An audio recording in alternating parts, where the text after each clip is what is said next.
Hello everyone, this is Shahrukh Ahmed Khan और स्वागत है आपका हमारे यूट्यूब चैनल पर। पिछली वीडियो में हमने संविधान क्यों और कैसे चैप्टर को देखा था। इस वीडियो में हम उसी चैप्टर के आगे के पार्ट को देखेंगे।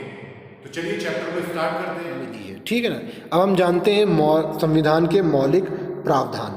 तो संविधान के मौलिक प्रावधानों को हम देखें तो देखिए, संविधान प्रत्येक व्यक्ति को संविधान के प्रावधान का आदर करने का कोई कारण देता है। अब एक प्रश्न उत्पन्न होता है, आप सभी सोचिए कि आखिर ये संविधान को हम आदर क्यों करें और संविधान में लिखे गए नियम और कानून को हम क्यों मानें। तो इसका एक उदाहरण हम बहुसंख्यक और अल्पसंख्यक को देखें तो हम देखते हैं कि हमेशा जो बहुसंख्यक होते हैं, बहुसंख्यक कौन लोग होते हैं? जो जनसंख्या में जिनकी संख्या ज़्यादा होती है वह बहुसंख्यक होते हैं और जिनकी संख्या कम होती है वह अल्पसंख्यक होते हैं। तो हम देखते आ रहे हैं कि प्राचीन समय से जो अल्पसंख्यक लोग हुआ करते थे, जिनकी संख्या कम हुआ करती थी, उसको बहुसंख्यक लोग क्या करते थे? दबाते थे, उन पर शासन करते थे, उन पर दबाव डालते थे।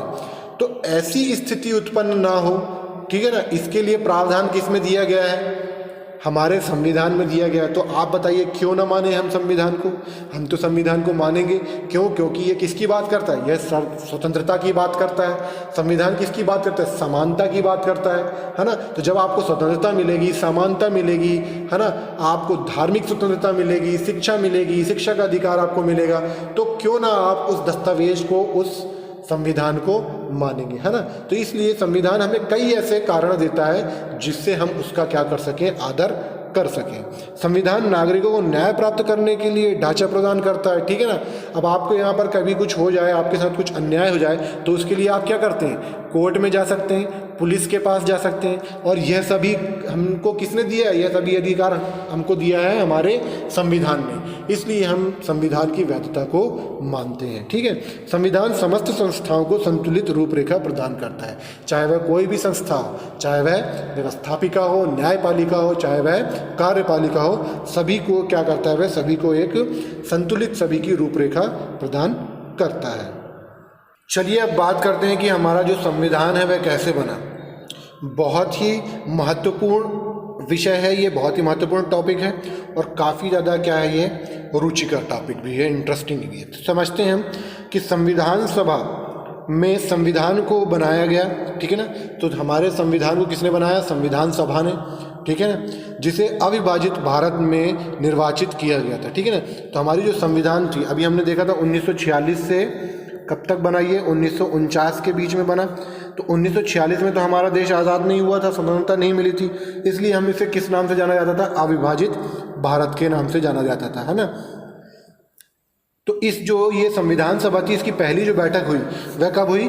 9 दिसंबर 1946 में, और फिर 14 अगस्त 1947 में विभाजित भारत के संविधान की बैठक हुई, है ना। तो पहली जो बैठक हुई वो 1946 में हुई, और दूसरी नहीं, बाद में जो इसकी बैठक हुई वह कब हुई? 1947 में। तो 1946 में तो ये अविभाजित भारत कहलाता था, और 1947 में ये कैसा भारत कहलाएगा? विभाजित भारत, क्योंकि पाकिस्तान आपको मालूम है अलग हो गया था, ठीक है ना। 1935 में सभा के सदस्य स्थानीय प्रांतों से अप्रत्यक्ष विधि द्वारा चुने गए। अब देखिए, पहले क्या था? जब स्वतंत्रता से पूर्वक हमारा जो भारत था वह विभिन्न प्रांतों में, रियासतों में विभाजित था, है ना। लगभग 665 हमारी रियासतें हुआ करती थी, है ना। तो इन रियासतों या प्रांतों में अलग अलग राजा हुआ करते थे।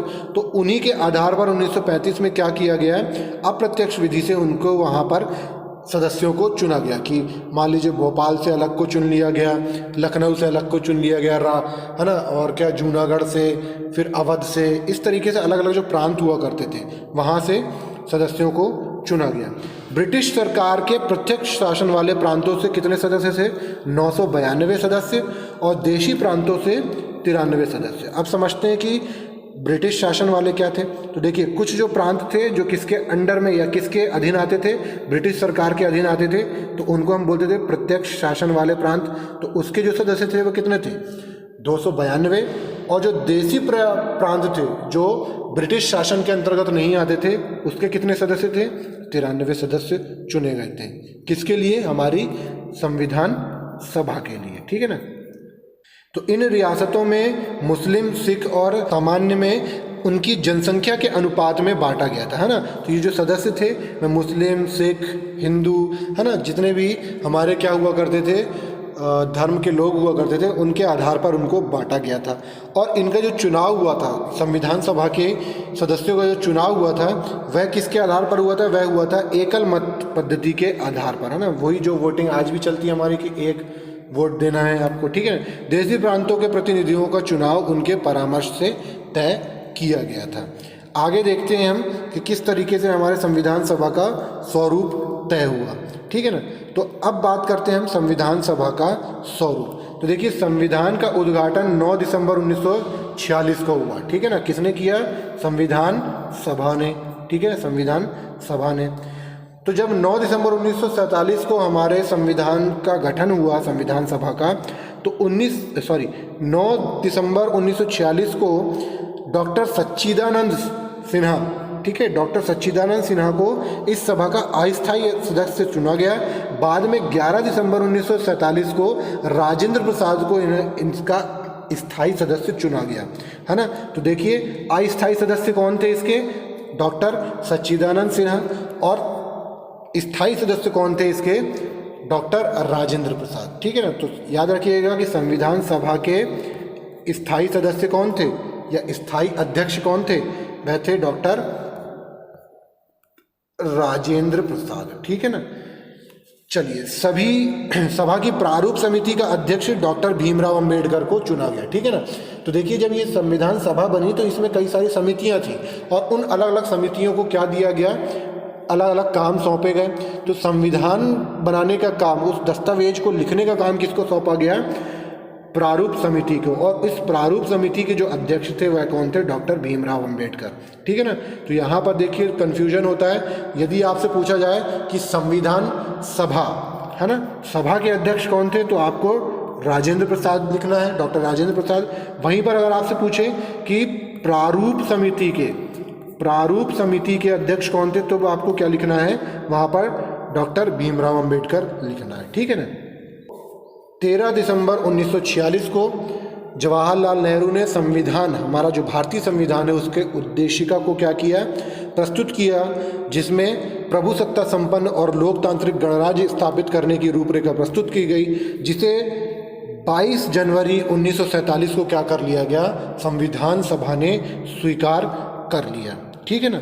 और इस तरीके से 26 नवंबर, ठीक है, 26 नवंबर को अंगीकृत भारतीय संविधान में 448 अनुच्छेद, 25 भाग और 8 अनुसूचियां थीं, ठीक है ना। मतलब 25 भागों में हमारे संविधान को विभाजित किया गया और उसमें आर्टिकल या फिर अनुच्छेद कितने थे? 448, और उसमें अनुसूचियां कितनी थी? 8, ठीक है ना। आगे अभी हम देखेंगे, अभी की कंडीशन में, अभी की परिस्थिति में, आजकल वर्तमान में अगर हम देखें तो अनुसूचियां कितनी हो चुकी हैं? 12 हो चुकी हैं, ठीक है ना। 26 नवंबर को ऐसा हुआ। आगे देखते हैं हम, तो यहाँ पर संविधान को बनने में लगभग कितने साल लगे? तो देखिए यहाँ पर 2 साल 11 महीने और 18 दिन, ठीक है। तो भारतीय संविधान को बनने में 2 साल 11 महीने और 18 दिन का समय लगा, तथा इसकी जो कुल बैठकें थी वह कितनी थी? 166 बैठकें हुई थी। तो आप समझ सकते हैं कि हमारा जो संविधान था उसके निर्माताओं ने हर एक बिंदु को, हर एक दृष्टिकोण को, हर एक परिस्थिति को वहाँ पर समान रूप से क्या किया है? शामिल किया है। तो सोचिए, आपको इसको बनने में इतना समय लगा और किस तरीके से इसकी 166 कुल बैठकें हुई संविधान सभा की, जिसमें 2 साल 11 महीने और 18 दिन में हमारा विश्व का सर्वाधिक लोकप्रिय और सफल संविधान बनकर तैयार हो गया, ठीक है। तो 26 नवंबर को अंगीकृत भारतीय संविधान को 26 जनवरी 1950 को विधिवत रूप से लागू कर दिया गया, ठीक है ना। तो 26 नवंबर को बनकर हमारा संविधान तैयार हो गया, 26 नवंबर 1949 को, और 26 जनवरी 1950 में इसको क्या कर दिया गया? लागू कर दिया गया। अब यहाँ पर आपकी पुस्तक में आप देख सकते हैं, यह एक दृश्य दिया गया है, और इस दृश्य को यदि आप ध्यान से देखें तो आप पाएंगे कि हमारे जो संविधान सभा के सदस्य थे, कितनी गहन वाद विवाद, हर एक बिंदु पर वाद विवाद करने के बाद और सभी से सुझाव लेने के बाद क्या करते थे, वह संविधान के नियम और कानून को बनाते थे, है ना। तो उसकी एक तस्वीर यहाँ पर आपको साझा की गई है। चलिए अब आगे देखते हैं हम। अब बात करते हैं कि जो हमारा संविधान है इसके स्रोत क्या कह रहे हैं, कि हमारे संविधान में जो नियम और कानून या फिर जो अलग अलग प्रावधानों का उल्लेख किया गया है उसके स्रोत क्या हैं, वह कहाँ से लिए गए हैं। ठीक है, यह भी आपकी परीक्षा की दृष्टि से बहुत इंपॉर्टेंट क्वेश्चन होता आता है।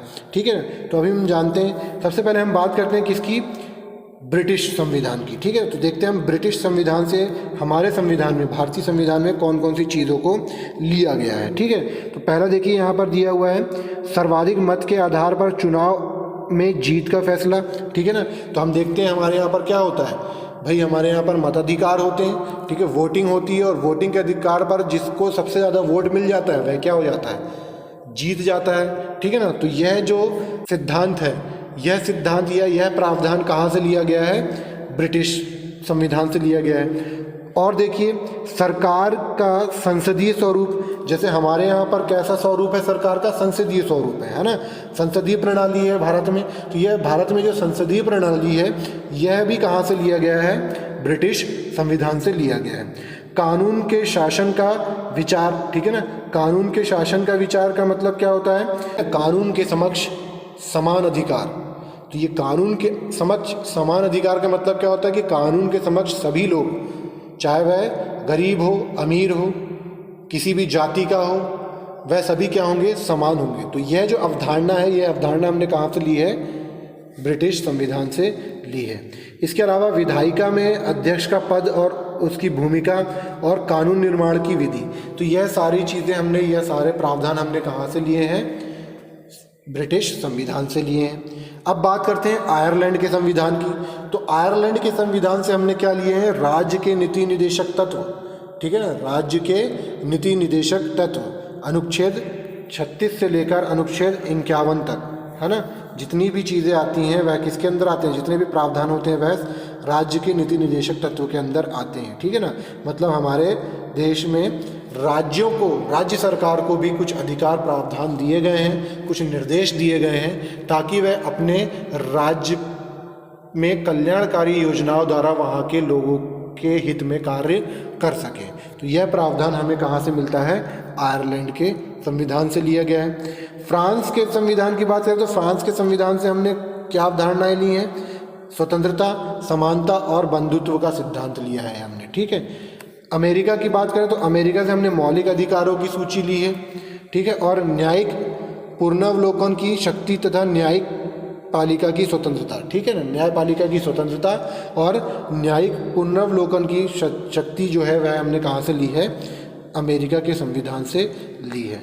वहीं बात करें अगर हम कनाडा के संविधान की, तो कनाडा के संविधान से हमने एक अर्धसंघात्मक सरकार का स्वरूप लिया है। ठीक है ना, मतलब केंद्र सरकार, फिर राज्य सरकार, है ना, और फिर स्थानीय सरकार। ठीक है ना, उसके बाद अगर हम बात करें और क्या लिया हमने कनाडा की सरकार से, तो देखिए कनाडा का संविधान से हमने अवशिष्ट शक्तियों का सिद्धांत। ठीक है ना, तो इस तरीके से विभिन्न देशों के सिद्धांत से कुछ कुछ प्रावधान हमने लिए हैं और उन प्रावधानों को अपने तरीके से हमारे संविधान के निर्माताओं ने क्या किया है, उसको अंकित किया है ताकि भारत में रहने वाले नागरिकों के लिए वह हितकारी साबित हो।